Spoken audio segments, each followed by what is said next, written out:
प्यारे मित्रों, मैंने श्रीमद् भागवत गीता तब तक नहीं पढ़ी थी जब तक मुझे ज्ञान नहीं हुआ था कि हम सब आत्माएं हैं और ये जिंदगी हम आत्माओं के लिए एक इम्तिहान है। अपने अंदर से अपने सबसे अच्छे रूप को बाहर निकालने का और भागवत गीता इस इम्तिहान को पास करने की एक अहम किताब है। भागवत गीता के 18 अध्याय हैं और यह संस्कृत में परमात्मा द्वारा ही दी गई थी। समय के साथ संस्कृत भाषा रोजमर्रा की जिंदगी से निकल गई और यह ज्ञान मनुष्य से दूर हो गया। समय समय पर श्रीमद् भागवत गीता का साधारण अक्षरों में अनुवाद किया गया। इसी प्रयास को आगे बढ़ाते हुए मैं यहाँ श्रीमद् भागवत गीता का संपूर्ण सार को एक आसान रूप में प्रस्तुत कर रहा हूँ। ये ज्ञान परमात्मा ने भगवान कृष्ण के द्वारा सबसे बड़े धर्म युद्ध महाभारत की रणभूमि कुरुक्षेत्र में अर्जुन को कुछ 5000 साल पहले दिया था। ये वो वक्त था जब धर्म का बार बार उल्लंघन हुआ, परमात्मा का डर मनुष्य से निकल गया। लालच की होड़ में भाई ने भाई को मारने की कोशिश की और यही नहीं, एक व्याहता को भरी सभा में अपने बड़ों के सामने अपमानित किया गया। इससे पहले कि मनुष्य जाति धर्म युग से निकलकर पूर्ण रूप से कलयुग में जाती युद्ध की रणभूमि में, युद्ध से कुछ पहले परमात्मा ने गीता भगवान कृष्ण के द्वारा मनुष्य जाति के कल्याण के लिए दी। गीता परमात्मा द्वारा दी गई किताब है जो किसी एक धर्म के लिए नहीं बनी बल्कि पूरे मनुष्य जाति के लिए है, पूरे इंसानियत के लिए है, सब आत्माओं के लिए है।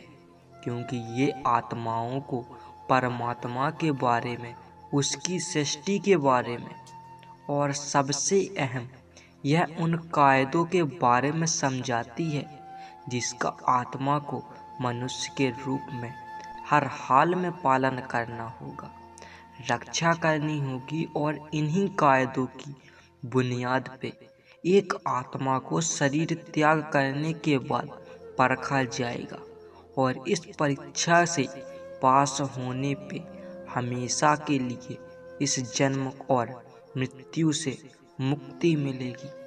परमात्मा भागवत गीता में कहते हैं कि मैं ही सबकी शुरुआत हूँ, मैं ही शुरू से भी पहले था और सब खत्म होने के बाद भी मैं रहूँगा। सब मुझ में है और मैं सब में हूँ।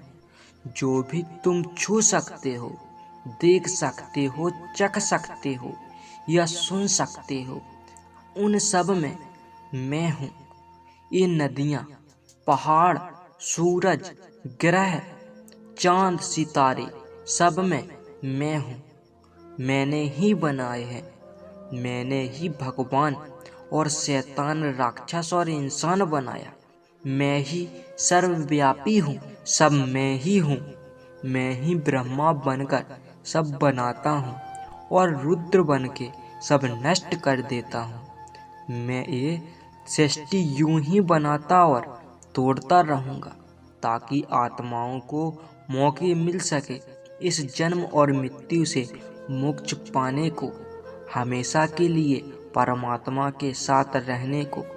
भागवत गीता कहती है कि इस संसार की बड़ी परीक्षा के लिए परमात्मा ने प्रकृति का निर्माण 5 तत्वों हवा, अग्नि, जल, पृथ्वी और ईथर से बनाया है, जिन्हें हम छू के, चख के, सूंघ के और देखकर हम समझ सकते हैं। पर खुद परमात्मा इन 5 इंद्रियों के समझ से बाहर है। उन्हें आत्मा इन इंद्रियों से नहीं जान सकती। आत्मा 5 इंद्रियों के साथ वैसे ही है जैसे एक लोहे का रोबोट होता है जिसे अपने बनाने वाले का कोई पता नहीं है। अर्जुन को भी परमात्मा का विराट रूप देखने के लिए भगवान कृष्ण ने दिव्य नेत्र दिए। भागवत गीता समझाती है कि आत्मा अजन्मी है, इसे कोई मार नहीं सकता, कोई जला नहीं सकता, कोई डुबा नहीं सकता और ना ही कोई काट सकता है। लेकिन आत्मा को परमात्मा के साथ हमेशा रहने के लिए ये परीक्षा रूपी जीवन में बैठना ही पड़ेगा। इन परीक्षा के लिए परमात्मा से बिछड़ के आत्मा को पृथ्वी पर किसी न किसी रूप में जन्म लेना पड़ता है और 88 करोड़ योनियों को जीने और भोगने के बाद एक आत्मा को मनुष्य का शरीर और दिमाग मिलता है।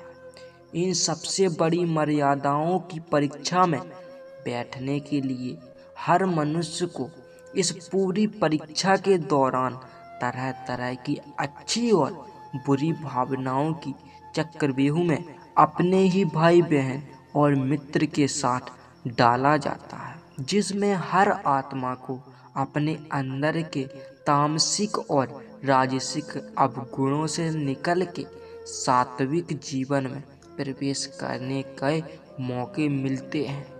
हमारे तामसिक गुण वो हैं जो हमारे अंदर हीन भावना पैदा करते हैं और हमें खुद को उदास और नुकसान पहुंचाते हैं, और हमारे राजसिक गुण हमें लोभी बना के दूसरों के प्रति नुकसान पहुंचा सकते हैं। इन परीक्षा के दौरान हर मनुष्य को तामसिक और राजसिक गुणों को खत्म करके अपने सात्विक गुण से परिचित होना पड़ेगा। सात्विक गुण वो हैं जो आत्मा को अपने आसपास की हर चीजों से जोड़े और उन्हें प्यार करना सिखाते हैं। परीक्षा के दौरान हर आत्मा को जीवन के 4 स्तंभ धर्म, अर्थ, काम और मोक्ष का ज्ञान पाके ही मुक्ति मिलती है। यही वो द्वार हैं जिन्हें समझकर ही आत्मा परमात्मा को समझ सकती है। पहला द्वार धर्म का है और शेर इसका प्रतीक है। धर्म वही है जो गीता में लिखा हुआ है। धर्म वही है जो धारण किया हुआ है, जिसे आपका दिल मानता है, जिसे झूठ नहीं बोलना, चोरी नहीं करना, भगवान का निरादन नहीं करना, दूसरों को नुकसान नहीं देना। यही सब धर्म है और हर आत्मा को अपने जीवन काल में हर समय धर्म का पालन करना होगा और उसकी रक्षा करनी होगी। दूसरा द्वार अर्थ का है, जो घोड़ा इसका प्रतीक है। हर आत्मा अपने हर जीवन काल में अपनी पृथ्वी पे होने का अर्थ या मूल कारण समझाएगी। इस जिंदगी में भोगने वाली चीजें और रिश्तों का आनंद लेगी। अच्छा बेटा और अच्छी बेटी, अच्छे भाई या अच्छी बहन, अच्छा पति या अच्छी पत्नी बनने का हर दुनियावी रिश्ते पर खरी उतरेंगी और इस परीक्षा को पास करेंगी। तीसरा द्वार काम का है। भागवत गीता समझाती है कि हर मनुष्य के अंदर काम, क्रोध, लोभ, मोह और अहंकार और ईर्ष्या जैसी 6 भावनाएं हमें अपने और दूसरों के प्रति नुकसान पहुंचा सकती हैं। इन भावनाओं को हर मनुष्य को हमेशा अपने नियंत्रण में रखना होगा, क्योंकि इनके बहाव में किया हुआ कोई भी काम हमारे जीवन भर की परेशानी का कारण बन सकता है और एक आत्मा संतोष और सादगी से इन भावनाओं पर हमेशा के लिए विजय पा सकती है। चौथा स्तंभ मोक्ष का है और हाथी इसका प्रतीक है। इस परीक्षा रूपी जीवन में हर मनुष्य हर समय कुछ इच्छाएं रखता है। कुछ इच्छाएं एक ही जन्म काल में पूरी हो जाती हैं, पर कुछ अधूरी रह जाती हैं और उनको पूरा करने के लिए आत्मा को वापस पृथ्वी पर आना ही पड़ता है। भागवत गीता समझाती है कि हमारी इच्छाएं ही मूल कारण हैं हमारे पृथ्वी पर वापस आने का, और अगर हम कोई भी इच्छा ना रखें तो हम इस जीवन और मृत्यु से मुक्त हो सकते हैं। ये द्वार माफ़ी का भी है। जिन्होंने आपके साथ बुरा किया उनको माफ़ करके, और जिनसे आपने बुरा किया उनसे माफ़ी मांग के मुक्ति पाई जा सकती है। जब तक आत्माएं इन 4 दरवाज़ों धर्म, अर्थ, काम और मोक्ष को समझ नहीं लेती, तब तक इस आत्मा को बार बार मनुष्य के रूप में आना ही पड़ेगा। परीक्षा का समय खत्म होते ही आत्मा शरीर और अन्य सब वस्तुओं का त्याग कर देती है। जो भी संसार में रहकर बनाया वो अब किसी और का होगा, और आत्मा अपने कर्मों के फैसलों के लिए चली जाती है। आत्मा के अच्छे बुरे कर्म का हिसाब होता है। आपने अच्छे कर्मों के लिए आत्मा कुछ वक्त के लिए स्वर्ग और दुष्कर्म के लिए नरक चली जाती है। नरक में आत्मा को अपने पापों से अनुकूल सजा मिलती है, पर सजा खत्म होने के बाद आत्मा को फिर से एक नया शरीर और नया दिमाग मिलता है। इस परीक्षा में फिर से बैठने के लिए, और हर परीक्षा में वही सब फिर दोहराया जाएगा। जिंदगी के 4 स्तंभ धर्म, अर्थ, काम और मोक्ष को समझने के लिए हर जन्म में अपने कई जन्मों के कर्मों के हिसाब से हर आत्मा को कभी अच्छे तो कभी बुरे हालातों से जाना पड़ेगा। लेकिन जब तक आत्मा परमात्मा के साथ योग को नहीं समझ लेती, तब तक वह मुक्ति नहीं पा सकती। भागवत गीता समझाती है कि मनुष्य अपने शरीर, दिमाग या दिल से भगवान को पा सकता है। शरीर द्वारा किसी कर्म के माध्यम से परमात्मा को पाने को कर्म योग कहते हैं। ऐसे ही कर्म जो परमात्मा की इच्छा से हो और दूसरों के कल्याण के लिए हो। वाल्मीकि ने रामायण लिख के, श्रवण ने अपने माता पिता की सेवा और अन्य 4 धाम की यात्रा कराकर अपने कर्मों द्वारा परमात्मा को पाया है। श्रीमद् भागवत गीता समझाती है कि एक आत्मा दिमाग से भी परमात्मा के साथ योग लगा सकती है। इसे राजयोग कहते हैं, क्योंकि दिमाग या मस्तिष्क सब इंद्रियों का राजा है। एक मनुष्य अपने आस्था, श्वास प्रणाली, अभ्यास, साधना और तपस्या से परमात्मा को इस योग के रास्ते पा लेता है। इस योग को समझने के लिए हमें अपने अंदर की चक्र और कुंडलियों को समझना पड़ेगा। आत्मा मनुष्य से ध्यान लगाकर परमात्मा के साथ योग लगा सकती है। शंकराचार्य, स्वामी परमहंस, स्वामी विवेकानंद और उनके जैसे कई योगी इस योग के द्वारा परमात्मा के साथ संधि लगाए गए हैं।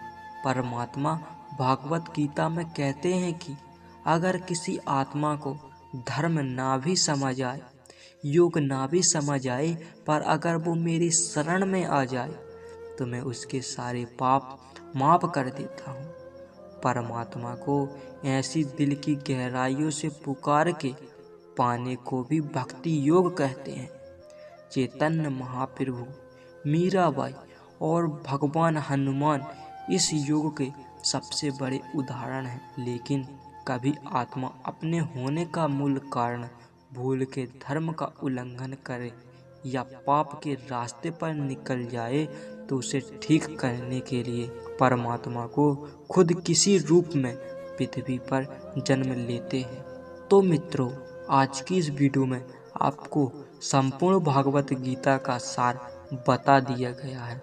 यदि आपको वीडियो पसंद आई हो तो वीडियो को लाइक ज़रूर करें और चैनल को सब्सक्राइब कर बेल आइकन को ऑल पर सेलेक्ट कर लें। इसी प्रकार के और भी वीडियो देखने के लिए मिलते हैं फिर नेक्स्ट वीडियो में।